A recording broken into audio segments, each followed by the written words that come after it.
ರಸ್ತೆ ದುರವಸ್ಥೆಯಿಂದ ಮತ್ತೊಂದು ಅಮಾಯಕ ಜೀವ ಬಲಿಯಾದ ದುರ್ಘಟನೆ ಬೇಲೂರು ತಾಲೂಕಿನ ಬಿಕ್ಕೋಡು ಹೋಬಳಿಯ ವಾಡ್ಯಾಳ ಸೇತುವೆ ಸಮೀಪದ ಚಲ್ಲೇನಹಳ್ಳಿ ಗ್ರಾಮದ ಬಳಿ ನಡೆದಿದೆ.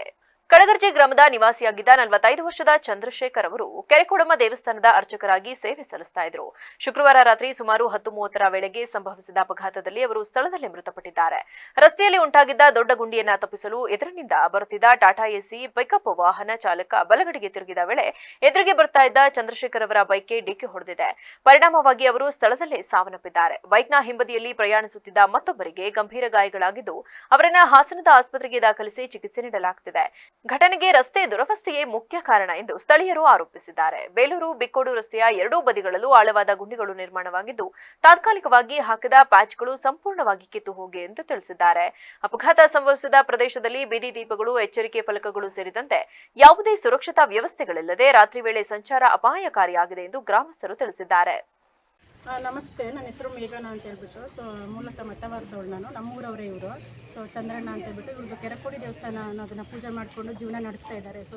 ರಾತ್ರಿ ಬರುವಾಗ ಶುಂಠಿಯಿಂದ ಮೋಟ್ರ್ ಆಫ್ ಮಾಡಿ ಬರುವಾಗ ಅಪಘಾತ ಆಗಿರ್ತಕ್ಕಂಥದ್ದು. ಇದು ಸಮಯ ಅಂದರೆ ಇದ್ರದ್ದು ಅಭಾವ ಏನಂತ ಅಂದರೆ ಗುಂಡಿ ಮುಚ್ಚಿಲ್ಲ.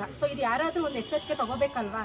ಸುಮ್ಮನೆ ಕೂತ್ಕೊಂಡ್ರೆ ಯಾರೇ ಆಗ್ಬೋದು, ಶಾಸಕರಾಗ್ಬೋದು, ಸಮಾಜ ಸೇವೆಯಾಗಿ ಮಾಡ್ಬೋದು. ಇದಕ್ಕೂ ಮುಂಚೆ ತುಂಬಾಗಳು ಆಗಿದೆ ಸರ್. ಇದನ್ನು ಯಾರು ಎಚ್ಚೆತ್ತವಾಗಿ ತಗೊಂಡಿಲ್ಲ. ಇದನ್ನು ತಗೋಬೇಕು ಅಂತ ನನ್ನ ಕೋರಿಕೆ. ಈ ರೀತಿ ಅನಾಹುತ ಆಗೋಕ್ಕಿಂತ ಮುಂಚೆ ಇದೇ ಕೊನೆ ಆಗಬೇಕಲ್ಲ. ಇದರಿಂದನಾದರೂ ಮುಂದೆ ಆ ಗುಂಡಿನ ಮುಚ್ಚಿಸ್ಬೇಕು. ಇಲ್ಲ ಅಂದರೆ ಇವತ್ತು ನಾವು ಸ್ಟ್ರೈಕ್ ಮಾಡೋಕೆ ಕೂರ್ತೀವಿ ಖಂಡಿತ. ಇದನ್ನು ಯಾರೇ ಎಲ್ಲೇ ಇದ್ದರೂ ಈ ಕೂಡಲೇ ಬಂದು ಇದಕ್ಕೆ ನಮಗೆ ಸಮಸ್ಯೆನ ಪರಿಹಾರ ಮಾಡಿಕೊಡ್ಬೇಕು. ಈ ರೀತಿ ಮುಂಚೆ ಎಲ್ಲೂ ಆಗಬಾರ್ದು. ಅವ್ರ ಕುಟುಂಬಕ್ಕೆ ತುಂಬ ದುಃಖ ತಡ್ಕೊಳ್ಳೋಂಥ ಶಕ್ತಿ ಕೊಡಲಿ ಅಂತ ಕೇಳ್ಕೊಳ್ತೀನಿ.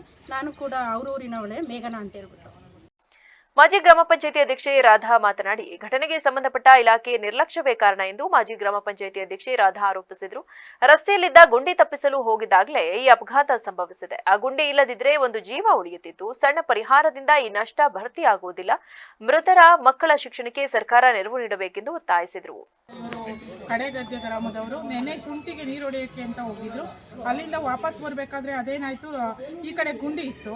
ಅವ್ರು ಟಾಸ್ಕ್ ಎಸಿ ಅವ್ರು ಏನು ಮಾಡಿದ್ರು, ಗುಂಡಿ ತಪ್ಸೋಕ್ಕಾಗಿ ಇವರು ಮಾಮೂಲಿ ಬೈಕ್ ಅವ್ರು ಹೋಗ್ತಾಯಿದ್ರು.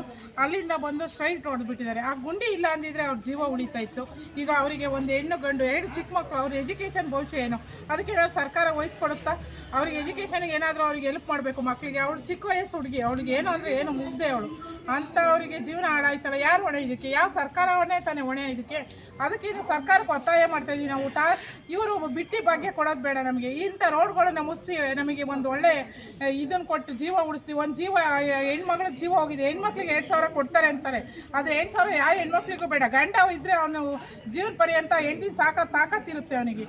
ಈಗ ಎಣ್ಣೆ ಇಲ್ಲ ಅಂದಮೇಲೆ ಏನು ಮಾಡೋಕ್ಕಾಗುತ್ತೆ? ಗಂಡನೇ ಇಲ್ಲ ಅಂದರೆ ಹೆಣ್ಣಿಗೆ ಯಾರು ಸರ್ವಸ್ವ? ಅವಳ ಜೀವನ ಯಾವ ರೀತಿ ನಡೆಸ್ತಾಳೆ? ಈಗ ಅವರಿಗೆ ಅದು ಜಮೀನು ಇಲ್ಲ, ಕೂಲಿ ಮಾಡಿ ಜೀವನ ಮಾಡೋ ಅಂತ. ಈ ವೇಳೆ ಗ್ರಾಮಸ್ಥರಾದ ತಾಲೂಕು ಪಂಚಾಯಿತಿ ಮಾಜಿ ಅಧ್ಯಕ್ಷೆ ಕಮಲಾ ಚನ್ನಪ್ಪ, ಮಂಜುಳಾ, ಪೃಥ್ವಿರಾಜ್, ಚಾಮರಾಜ್, ದುಷ್ಯಂತ್, ಮಧು, ರುದ್ರೇಶ್ ಸೇರಿದಂತೆ ಅನೇಕರು ಉಪಸ್ಥಿತರಿದ್ದರು.